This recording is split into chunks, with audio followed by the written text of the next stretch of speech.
Write down this heading, power. Teacher's name should be known to you so that you can keep the notes of the different teachers separately.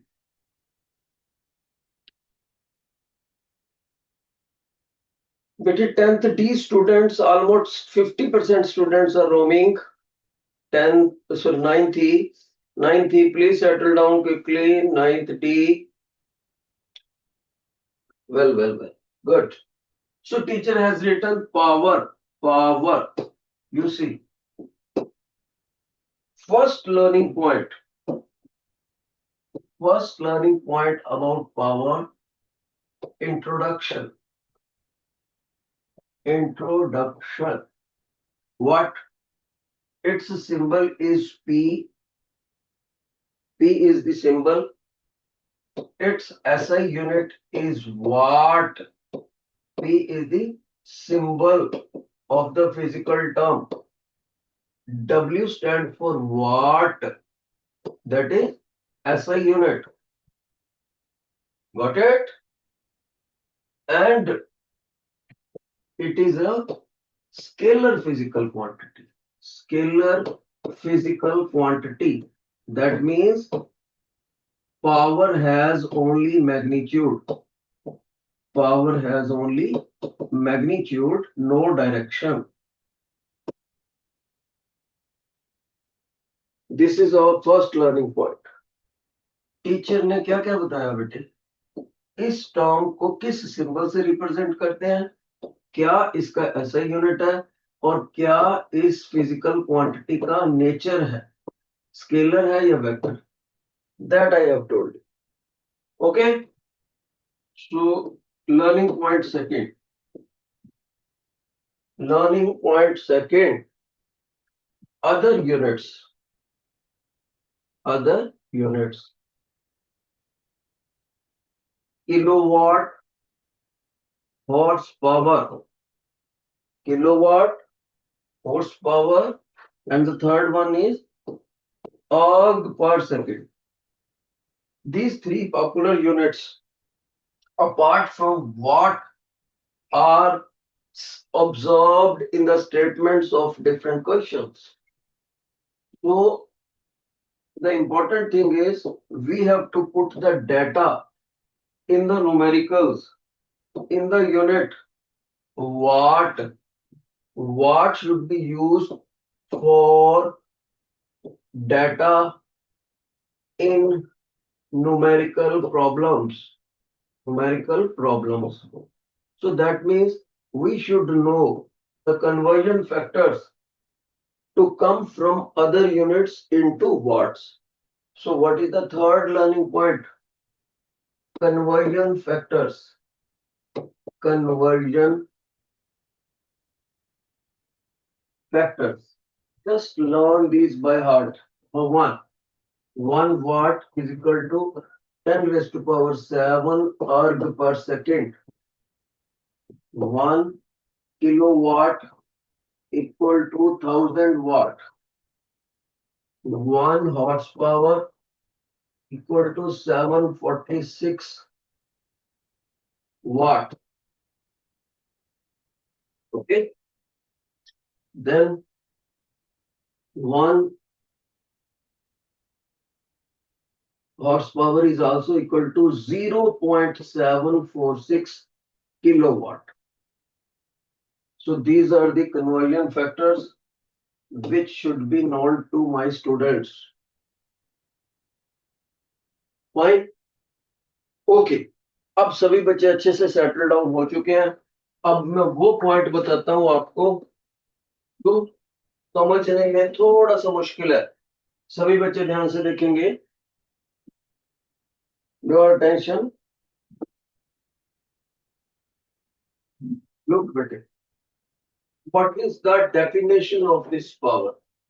Look, ध्यान से देखना. मान लीजिए ये कोई inclined plane है और इसके ऊपर ये लड़का कुछ भार लेकर हाथों में उठाकर ऐसे जा रहा है. राइट. तो इसका मतलब ये लड़का कुछ काम कर रहा है. this man is doing certain work. Suppose the man is doing the work W और उसको जमीन से टॉप तक जाने में he consumed certain time. मान लीजिए W वर्क करने के लिए इतना टाइम कंज्यूम कर लिया, तो हम कह सकते हैं this boy has done the work W in carrying the big box from bottom to the top of inclined plane, consuming time T. Okay, so how much work is done in how much time? This particular ratio is known as power. Okay, तो आप कहोगे sir अगर इस normal human being की बजाय यहाँ great खली WWF का बॉडी बिल्डर होता, वो तो बड़ी जल्दी चला जाता। तो हम कहते हैं यस, काम तो उतना ही होता लेकिन टाइम फैक्टर कम हो गया होता। टाइम फैक्टर कम हो गया होता तो ग्रेट खली में पावर ज्यादा हो गई होती नॉर्मल इंसान में, because lesser is the denominator, higher is the term value power. So from this thing, we conclude how much work is done consuming how much time. That is why power is defined as the rate of doing work. Rate of doing work. Okay? एक और चीज, ये था हमारा learning point 4। Learning point 5 बेटे, learning point 5, you all know that work is equal to force into displacement into cos theta. आपको last time सिखाया था।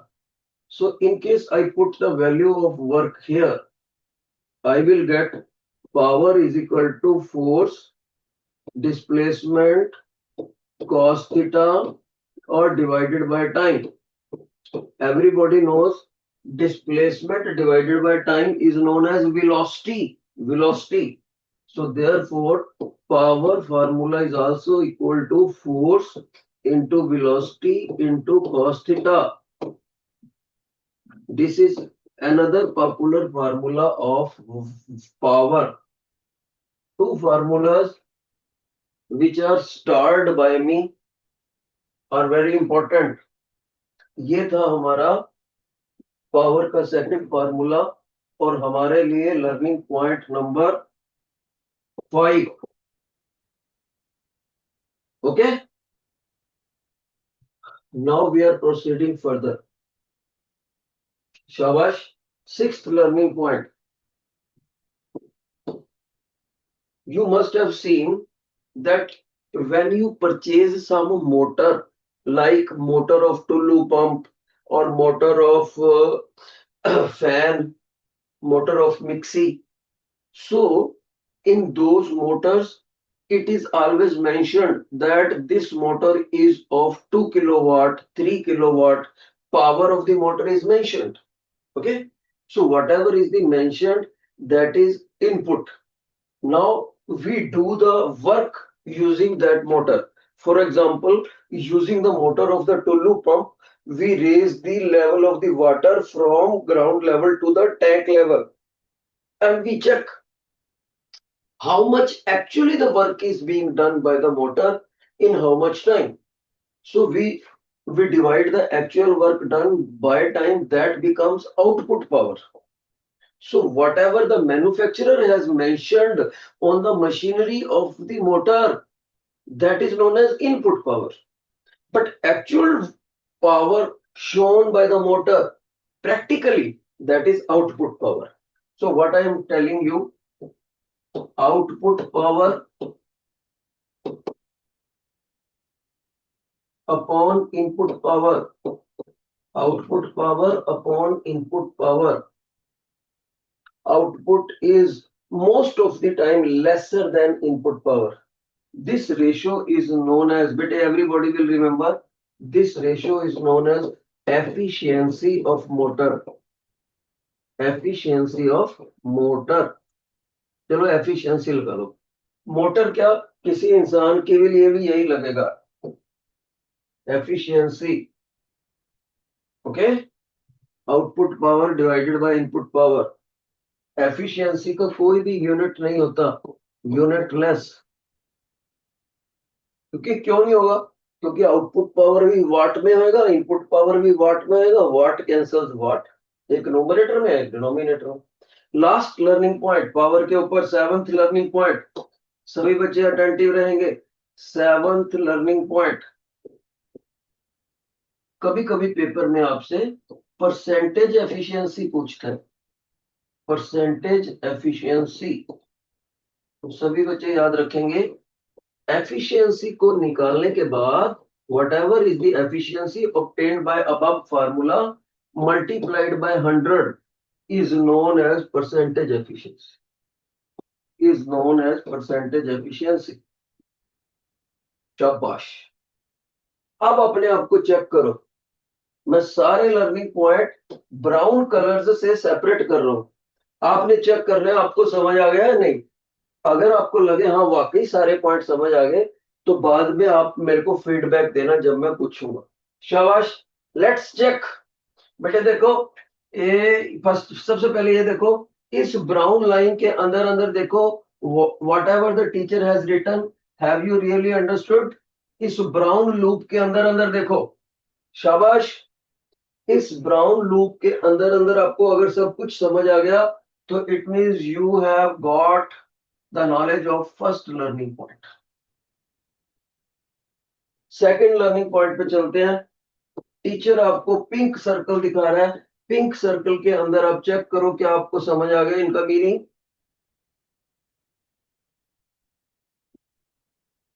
Pink, only pink boundary. अगर आपको पता लगा yes sir, kilowatt, horse power and अर्ग पर second other units of power है, तो you got the second learning point. Third learning point देखो बेटे, थर्ड लर्निंग पॉइंट में टीचर ब्लू बाउंड्री लगा रहे हैं। ब्लू बाउंड्री के अंदर या पिंक बाउंड्री में ही देख लो, चलो pink boundary, magenta boundary, whether you have learned these conversion factors by heart, cramming, rote learning, this point is under rote learning. Why it is very important third learning point? Because while solving the numerical problems, data should be in the watt only. So these conversion factors will help us the data from non-watt units to watt units.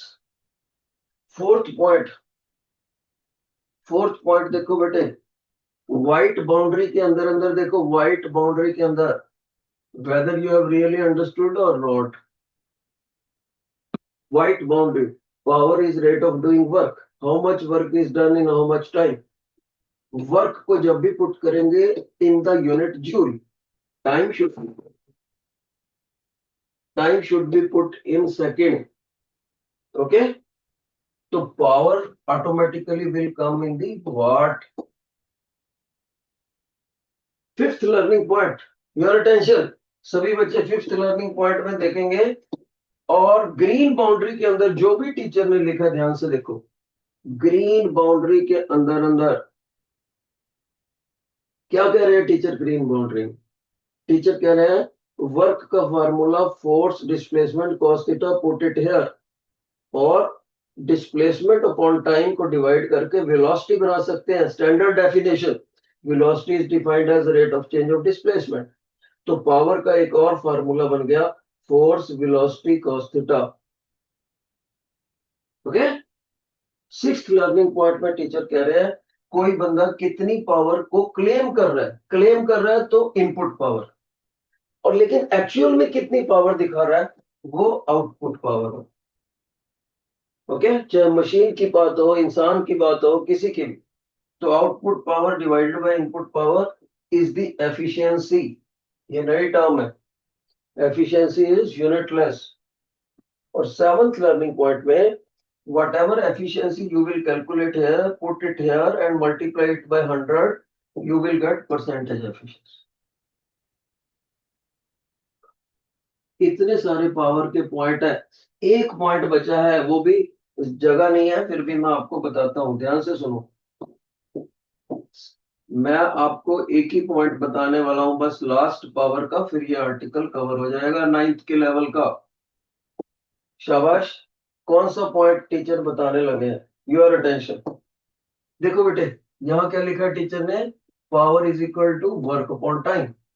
इन तीनों की unit put कर दो। Work का unit 1 जूल, time का unit 1 second, power का unit 1 watt. तो कल को मेरे पे बच्चे से कोई बच्चा पूछ ले, 8th लर्निंग पॉइंट के डिफाइन 1 वाट, 1 वाट को डिफाइन करो, कितनी पावर होती है। तो जानते हो आप क्या लिखोगे पेपर में, 1 watt power is shown by a person who can do 1 joule of work in 1 second.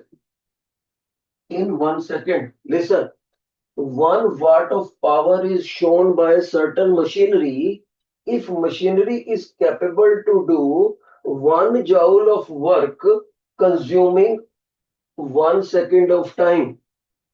अगर कोई मशीनरी या इंसान 1 जूल का वर्क 1 सेकंड में करने के कैपेबल है, योग्य है, तो उस मशीनरी या इंसान ने 1 वाट की पावर कंज्यूम करवा दी। ओके, इस तरह से ये हमारा 8th लर्निंग पॉइंट था। जिन बच्चों को पावर के 8 लर्निंग पॉइंट समझ आ गए हैं, वो अपने टीचर को फीडबैक देंगे। मेथड आपको पता ही है। If you have really understood it, please raise your right hand. Please raise your right hand. कसम है उस बच्चे को जिसको समझ आ गया लेकिन वो हाथ नहीं खड़ा करो। पहले ही दिन झूठ मत बोलो, पहले ही लेक्चर। शाबाश, सारे बच्चों के हाथ खड़े, आपको सुन के खुशी होगी। डाउन। अब कोई भी बच्चा बिना डरे लेफ्ट हैंड खड़ा करे जिसको कोई पॉइंट नहीं समझ आया। जो पॉइंट नहीं समझ आया उसका सीरियल नंबर बोल दो बस, उच्च से, जहां बैठे हो वहीं से ऊंची आवाज लगा दो। Any serial number which is not clear to you. So what I observe, मैं अपने बच्चों को इतने दूर होने के बावजूद पढ़ा रहा हूँ, कामयाब हो रहा हूँ, और टीचर्स ने कितना अच्छा डिसिप्लिन रखा हुआ है, बच्चे कितने अच्छे से सुन रहे हैं। शाबाश, very good. That is the successful transfer of knowledge from from senior generation to the junior generation of Bharat. शाबाश। सो मैं अब फार्मूला का चार्ट बनाने लगा हूं, सभी बच्चों ने साथ के साथ बनाना है, उसके बाद हम असाइनमेंट कवर करें। ओके, लिखोगे फार्मूला चार्ट। हरिया, ओ 6 पॉइंट, कौन बच्चा कह रहा है? एक बच्चा कोई है जो कह रहा है 6th पॉइंट नहीं clear. Let's go 6th point. ये देखो 6th पॉइंट में समझाने लगा हूं बेटे। किसी बच्चे ने, देखो ये होता है अपनापन, किसी बच्चे ने मेरे को माइक पर आके बताया सर 6th पॉइंट दोबारा बता। सुनो बेटे, मान लीजिए, मैं एग्जांपल से बताऊं, मान लीजिए ये मैं कोई मोटर खरीद के लाया अपने घर में पानी का टैंक पे पानी चढ़ाने के लिए, ठीक है। तो इस मोटर पे लिखा हुआ है 2 किलोवाट। तो जब मैंने इसको देखा 2 किलोवाट, तो मैंने वाट में कन्वर्ट करा। किलो का मतलब कितना, 1000। 2 into 1000, ये 2000 वाट की मोटर है। जो क्लेम कर रहा है, who is claiming that this is 2000 watt motor? It's manufacturer. पर जब मैंने इसको पानी की पाइप के साथ लगाया और पानी को ऊंचा चढ़ाया इतनी हाइट पर जमीन से, ओके, तो व्हाट आई नोट, कितनी पोटेंशियल एनर्जी होगी, mgh। एनर्जी और वर्क को बराबर रखा जा सकता है। तो जितना भी mgh का फार्मूला आएगा, m क्या, mass of the water, g क्या, 9.8 ग्रेविटी, h क्या, पानी को जितना ऊंची उठा दिया मैंने मोटर की मदद से, तो पोटेंशियल एनर्जी होगी। और फिर उस पानी को उठाने में कितना टाइम लग गया, मान लीजिए 10 सेकंड में लगा, और पोटेंशियल एनर्जी आ गई। मैंने ऊपर कैलकुलेट करके देखा, पोटेंशियल एनर्जी की वैल्यू आई 15,000। एग्जांपल ले लेते, mgh तीनों को मल्टीप्लाई करके कितना आ गया, 15,000। टाइम कितना लगा था, 10 सेकेंड। तो जब मैंने 15,000 को 10 सेकेंड से डिवाइड करा, यानी 1500, 51500, दैट बिकम्स आउटपुट पावर। तो आउटपुट पावर कितनी होगी? 1500 वाट। और मैन्युफैक्चरर ने इसके ऊपर कितना लिख के मोटर बेचा था मेरे को? 2000 वाट। तो 1500 वाट को 2000 वाट से डिवाइड कर दूंगा। Output power divided by input power, actual power divided by claimed power is known as efficiency. Efficiency का मतलब होता है काम करने की निपुणता। कोई मोटर एक्चुअल में अपने क्लेम के कितने परसेंट कैपेबल है काम करने। तो उम्मीद करता हूं उस बच्चे को 6 पॉइंट समझ आ गया। बोले बच्चे फीडबैक दो, जिस बच्चे ने पूछा था उसको समझ आ गया या नहीं? Yes sir. Very good. तो सभी बच्चे फटाफट से फार्मूला चार्ट बना लो अब। बहुत ही बढ़िया, और रट्टा लगा लेना है और बहुत फायदेमंद रहेगा। काफी लंबा चौड़ा चार्ट है। उसके बाद असाइनमेंट करते हैं। हरिया, जल्दी करो। Formula chart, formula chart. Sir yes. एक बार फिफ्थ पॉइंट समझा दो। कौन सा? फिफ्थ। फिफ्थ कह रहा है एक बच्चा। फिफ्थ फिफ्थ फिफ्थ, हाँ फिफ्थ पॉइंट तो यही है बेटे। ये देखो, क्या आपको कल मैंने ये फार्मूला करवाया था? Work is equal to force into displacement into cos theta. अगर आप कल एब्सेंट नहीं थे तो आपको ये याद होना चाहिए। तो मैंने इस वर्क को उठा के पावर के ओरिजिनल फार्मूले में पुट कर दिया यहां पर। बेटे जैसे मैंने इसको पुट करा तो ये येलो बॉक्स इस शेप में आ गया। देख, yellow box, power as it is. Work की जगह मैंने क्या लिख दिया? एफ एस कॉस थीटा, और डिवाइडेड बाय टाइम तो था ही था, तो ये बन गया। तो मैंने इसमें से अकेले एस को टाइम से डिवाइड कर दिया फायदा लेने के लिए, क्योंकि डिस्प्लेसमेंट अपॉन टाइम सभी बच्चों को पता है, velocity is equal to displacement upon time होता है मोशन का फार्मूला। तो वहां से एस अपॉन टाइम को रिप्लेस करके वी लिख दिया, तो फोर्स एज इट इज रह गया, एस अपॉन टाइम वेलोसिटी बन गया, और कॉस थीटा ये बन गया। तो पावर का एक नया फार्मूला बन गया, power is equal to force into velocity into cos. अब बताओ, समझ आया? Yes sir. Good job. चलो बच्चे, देखो टीचर, किसी बच्चे ने पूछा तो मैंने वापस जाके भी उसको बताया, तो ऐसा माना हो कि आप हेजिटेट नहीं करना पूछने से। अब हम फार्मूला चार्ट बनाते हैं बेटे। योर स्टूडेंट्स, बनाओ फटाफट फार्मूला चार्ट।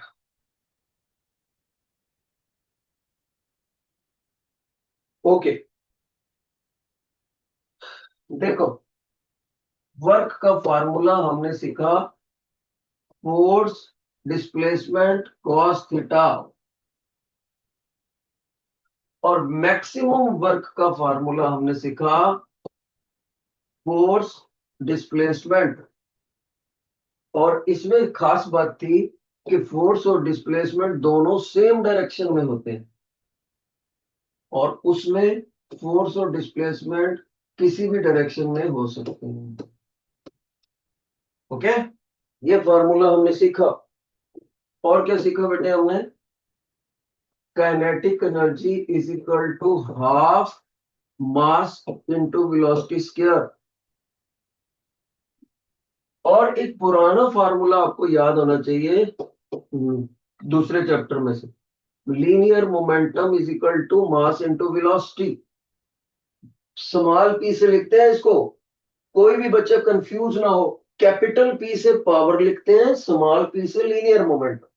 कोई बॉडी कितनी भारी है और कितनी वेलोसिटी से जा रही है, how massive is the body and with how much velocity is it is going, just multiply this, you get linear momentum. It means quantity of motion in the body. और एक बात सुनोगे, काइनेटिक एनर्जी का एक formula और भी होता है, half linear momentum into velocity. Kinetic energy का एक फार्मूला और भी होता है, हाफ लीनियर मोमेंटम का square divided by mass.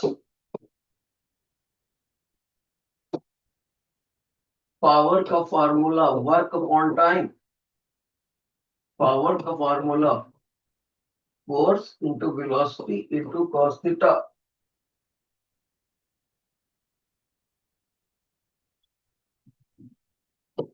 Potential energy का फार्मूला mgh। ग्रेविटी की वैल्यू 9.8 मीटर पर second square on earth surface. Next, mechanical energy या टोटल एनर्जी कह दो आप, kinetic energy plus potential energy. Mechanical energy remains conserved, law of conservation of energy.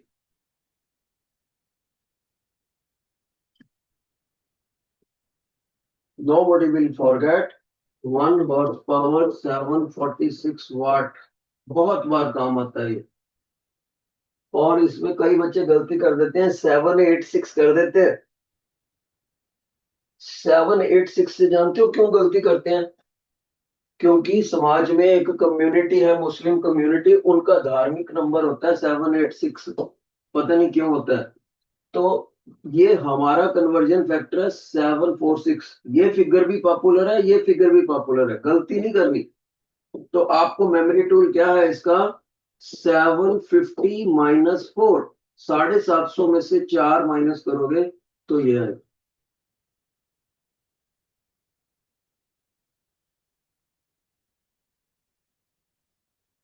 इसके बिना और भी बहुत सारे मैंने कन्वर्जन फैक्टर्स आपको बताए, वो भी आपने फैक्टर्स याद कर। बट हमें डाटे की पहचान कैसे होगी पेपर में कि कौन सी चीज दी हुई है? ध्यान से सुनो। Mechanical energy, kinetic energy, potential energy और वर्क, ये सब it should be in joule. Power should be in watt जब भी डाटा पुट करना है। Velocity should be in metre per second. Linear momentum should be in kilogram metre per second. Okay, सभी बच्चे लिख रहे हो कि नहीं? Time should be in second, time should be in second. Force should be in newton, displacement should be in metre. और मैं एक चीज बताना चाहूंगा, मैंने एक वर्ड लिखा था एफिशिएंसी, कभी कभी उसका सिंबल भी यूज होता है। एफिशिएंसी का सिंबल ये होता है, छोटा एन डाल के ना उसको लंबा कर देते हैं, इस सिंबल को बोलते हैं ईटा, ग्रीक लेटर है। तो जो एफिशिएंसी होती है वो यूनिटलेस होती है, नो यूनिट, यूनिटलेस। तो जिस बच्चे ने, बिलीव मी, जिस बच्चे ने ये चार्ट अच्छे से याद कर लिया ना, उसने इस चैप्टर का क्रक्स, क्रक्स जिसको कहते हैं नींबू को निचोड़ के रसा निकालना, वो याद कर लिया। शाबाश, this is the crux of the unit.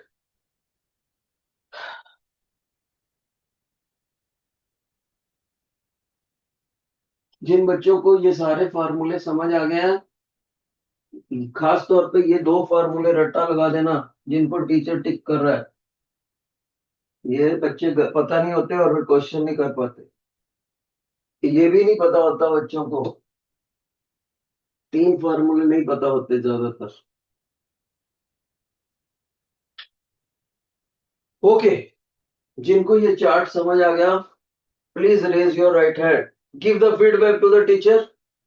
शाबाश गर्ल्स, बहुत अच्छे, बहुत अच्छे। अब बेटे फटाफट से ये असाइनमेंट निकालो, फटाफट, जल्दी से। Do you have this assignment? Pull out जल्दी करो, देर मत लगाओ।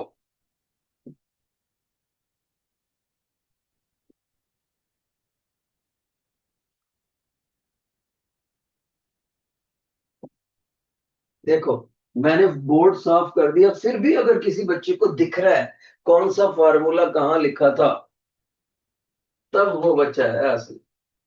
देखो मैं चेक करना चाहता हूं, चलो देखते हैं कौन सी क्लास बताती है। इस पूरे चार्ट में से मैंने काइनेटिक एनर्जी का फार्मूला कहां लिखा था? पोजीशन नंबर 1 पे, पोजीशन नंबर 2 पे, पोजीशन नंबर 3 पे, 4 पे। काइनेटिक एनर्जी का कहां लिखा था? Hurry up. सर 4। क्या बात है, नाइन्थ ई क्लास मेरे को बता सका कि ये फोर्थ पॉइंट। एक और बताओ चलो, किस पोजीशन पे मैंने मैकेनिकल एनर्जी का फार्मूला लिखा था? सर 1।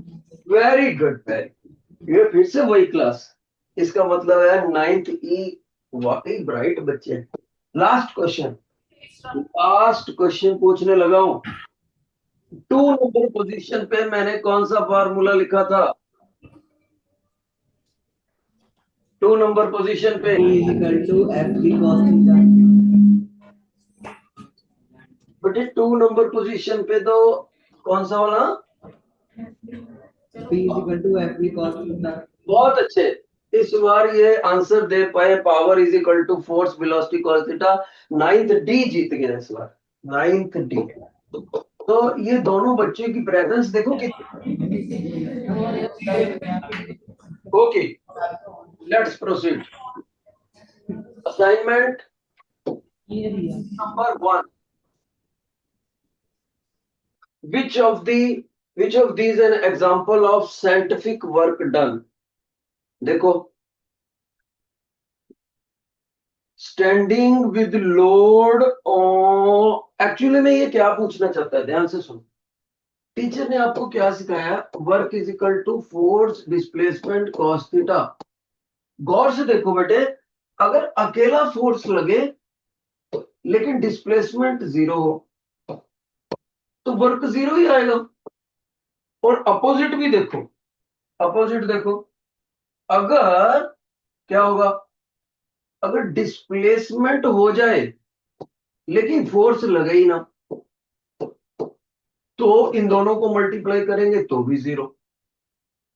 यानी फिजिक्स के मुताबिक अगर कोई इंसान ऐसे बॉक्स लेके खड़ा है, खड़ा हुआ है, मूव नहीं कर रहा, लेकिन खड़ा हुआ है बेटे, मूव नहीं कर रहा, तो डिस्प्लेसमेंट तो है ही नहीं। एस शुड बी पुट इन 0। तो जल्दी से बताओ फर्स्ट क्वेश्चन की क्या ऑप्शन है? Competition. The D option. Climbing stairs of the bridge, sitting on the chair, reading chair, playing video games. D option.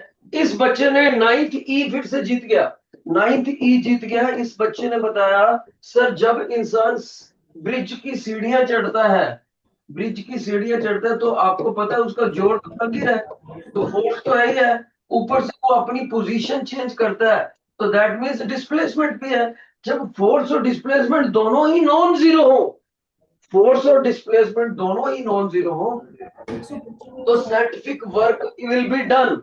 क्योंकि तब W की वैल्यू कभी भी 0 नहीं आएगी। जब W की वैल्यू 0 नहीं आती तो वो हम कहते हैं साइंटिफिकली वर्क इज डन। तो क्वेश्चन नंबर 1 का डी ऑप्शन बिल्कुल सही जवाब दिया। कौन सी क्लास ने? नाइन्थ ई ने। विनर। शाबाश। आज देख ही ले कौन कौन से सेक्शन है, मुकाबला करवा ही देते हैं। DGECA।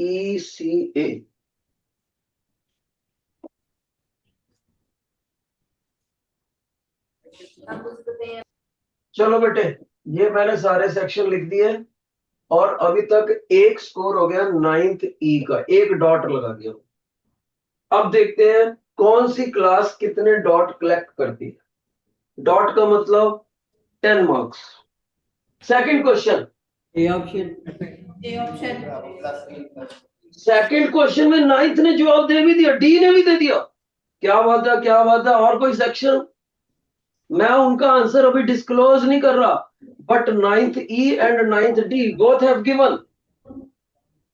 Second question, what about other sections? बेटे what about other sections? A option. कौन सा सेक्शन बोला था? नाइन्थ सी ने भी बोल दिया। तो अब मैं इसको कैलकुलेट करूंगा, फिर देखते हैं किसका सही। 3 क्लासेस ने बताया। सेकंड क्वेश्चन में a boy pushes a Land Rover over the distance 125 meter with a force of 60 Newton horizontally। दोनों सेम डायरेक्शन में चल रहे हैं। What is the work done? यानी मैक्सिमम वर्क डन लिखना चाहिए उसको। F into S 125 into 60 जब आप इसको मल्टीप्लाई करोगे ना बेटे, ये क्या हो गया, ये अपने आप से डिलीट हो गया यार। चलो दोबारा करते हैं, पता नहीं क्यों डिलीट हो गया अपना। तो S is equal to 125 metre, F is equal to 60 newton, work maximum everybody knows this much. Second question, और जब हम 125 को 60 से मल्टीप्लाई करेंगे बेटे, सभी बच्चों को पता है कि ये आना चाहिए 17500 न्यूटन।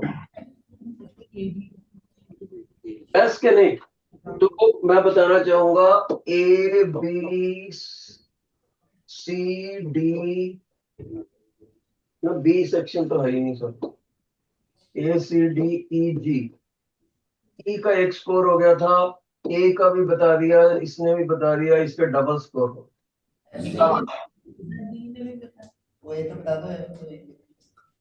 अब second third question, -25 joule. A option. A option. बेटे आप ऐसे मत करो ए बी, अब उसका एक तरीका बताते हैं। जिन बच्चों को लगे ए ऑप्शन जिन क्लास में, वो सिंगल फिंगर खड़ी करो, जिनको लगे डबल वो डबल, जिसको सी ऑप्शन वो ट्रिपल। जल्दी बताओ अपनी क्लास का आंसर। 9th ई का पता लग गया मेरे को, 9th ई का। और कोई क्लास 9th सी का कोई आंसर है थर्ड क्वेश्चन में? सभी ऑप्शन। ना बोल के नहीं, फिंगर रेस करो। अच्छा वो क्लास ही नहीं दिख रही पूरी, 9th सी क्लास कैमरे में आ नहीं रही पूरी, 9th सी बोल सकती है। चलो ओके, 9th सी का आंसर पता लग गया मेरे को। सभी ऑप्शन। ओके बेटे आपको पता लग गया मेरे को, 9th सी और 9th ई का अलग अलग आंसर आ रहा है, बाकी कोई क्लास आंसर दे ही नहीं रही। हाँ एक ये बता रहे हैं बच्चे 9th जी में आखिर में बच्चे, हाउ मेनी फिंगर्स बेटे, raise your hand high, double finger खड़ा कर रहे हैं बच्चे। ओके ये बी बता रहे हैं, ओके डाउन, इनका आंसर अलग आ गया। अब हम करके देखते हैं इसको, शाबाश, let's do.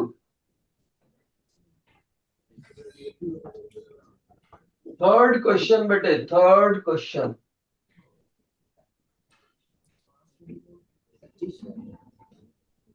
Third question,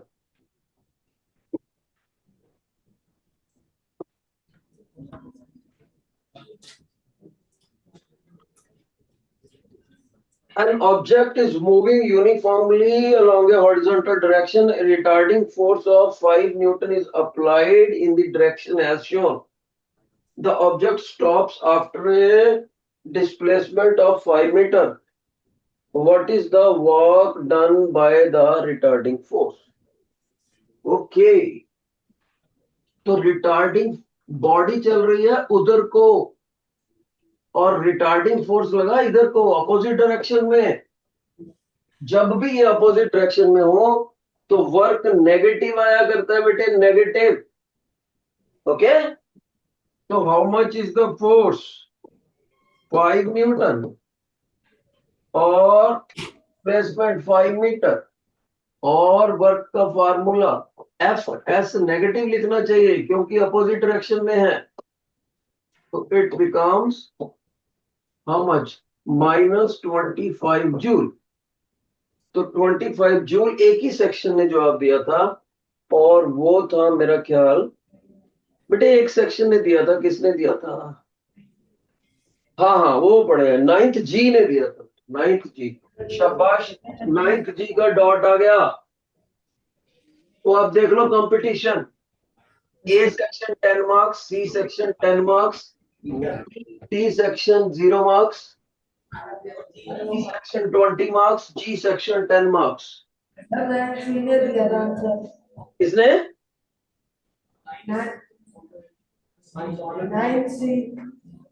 9th सी को भी सेम आंसर दिया था बेटे, ये 9th जी ने भी तो दिया ही था उसका, तो मैंने देखो लास्ट में 2 बच्चे बैठे हैं बड़े ब्राइट 9th जी में, शाबाश।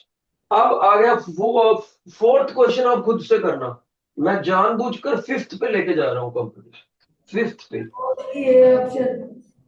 ना, फोर्थ मैंने पूछा ही नहीं। I ask you fifth question, what is the answer of fifth question?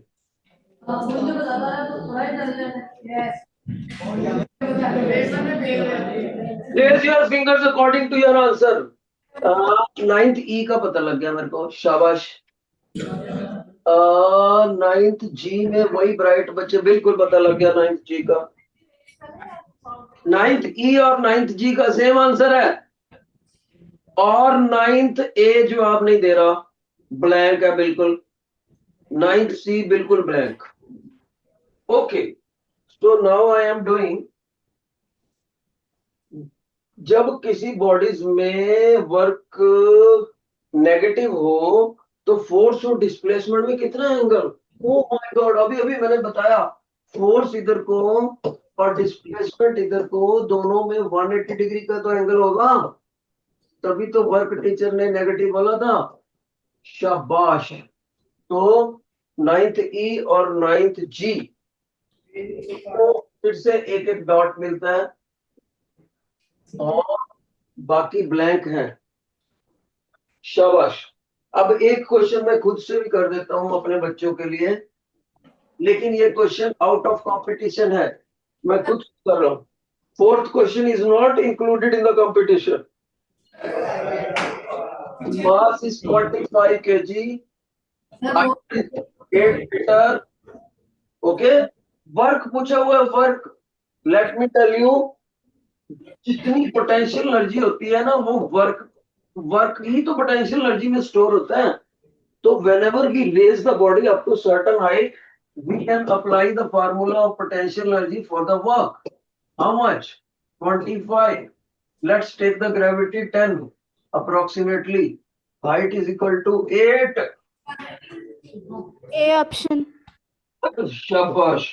तो इसमें अगर आप इसको 9.8 ले लोगे ग्रेविटी को, तो ओवरऑल सॉल्व करके 1960 जूल बनेगा, ए ऑप्शन। लेकिन मैंने इसको कंपटीशन में नहीं रखा था। अब क्वेश्चन नंबर 6 कंपटीशन में है। शाबाश। क्वेश्चन नंबर 6, क्वेश्चन नंबर 6 का आंसर बताओ। Time is over. Time over भी हो गया यार। ओके, क्वेश्चन नंबर 6 का लास्ट कर लेते हैं। बेटे, एक ही क्लास आंसर दे रही है, इसमें दो दे रहे हैं बेटे। नाइन्थ ई दे रही है, आपको पता लग गया बच्चे। नाइन्थ ई का डाउन डाउन। नाइन्थ जी के बच्चे थोड़े दूर बैठे हैं, बड़ी मुश्किल से दिखते हैं, लास्ट वाले बच्चे, हाँ आगे वाले भी दे A रहे option. हैं। ओके, नाइन्थ ए का answer, no answer. Ninth C, no answer. Ninth D, no answer. A option. और नाइन्थ डी ने भी बता दिया बेटे। इस बार 3 क्लासें कंपटीशन में आई हैं, और मैं बताना चाहूंगा। Ninth A ने बोला सर. हाँ हाँ, बोल पता लग। Ninth E, ninth D. Ninth A. Okay, A ने भी दे दिया, दोनों दोनों ने दे दिया, दोनों ने दे दिया बेटे। दोनों ने, इस बार सभी बच्चों ने सेम आंसर दिया है, फोर्थ ऑप्शन। ओके, तो अब ये मेरे को बताना पड़ेगा। चलो ऐसे करते हैं, वरना आपके नेक्स्ट लेक्चर कट हो जाएंगे। इसको यहीं पे वाइंड अप करते हैं, अगली बार करते हैं। और मैं चाहता हूँ वर्क की असाइनमेंट पूरी करके आओ, वर्क वाले हेडिंग वाले सारे क्वेश्चन आपने करके लाने हैं नेक्स्ट टाइम।